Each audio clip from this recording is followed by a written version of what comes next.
දවසක් එක්තරා වයසක මිනිසෙක් චෝදනා කරා ඔහුගේ අසල්වාසියා හොරෙක් කියලා.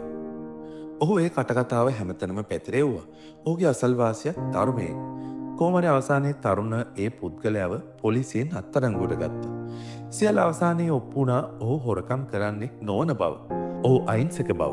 උසාවිය අර වයසක මිනිසයාට තරයේ අවවාද කරා එවැනි බොරු කටකතා නැවත පතුරවන්න එපා කියලා. එවිට අර වයසක මිනිසයා ඉතා යටහත් පහත් විදියට කිව්වා ඒවා නිකන් වචන විතරයි ස්වාමීනි. ඒකෙන් කාටවත් හානියක් වෙන්නේ නැහැ කියලා. නඩුකාරතුමාට තරහ ගියා. ඔහු කිව්වා වයසක මිනිසයාට ඔහු ගැනම කොලයක ලියන්න කියලා. ඒ කොලේ වාක්‍යයක් කපලා ඒ නගරයට ගිහින් විසුරුවා හරින්න කියලා. මේ වයසක මිනිසයා කිව්ව විදියටම කළා.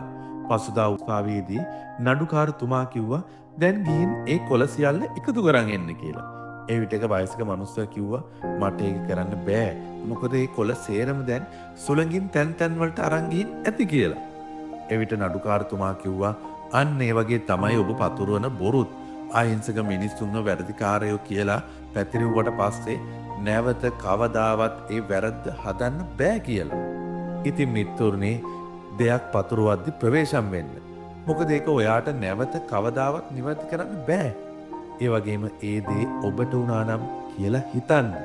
එතකොට ඔබ අතින් එවැනි වැරදි සිදුවන්නේ නැහැ.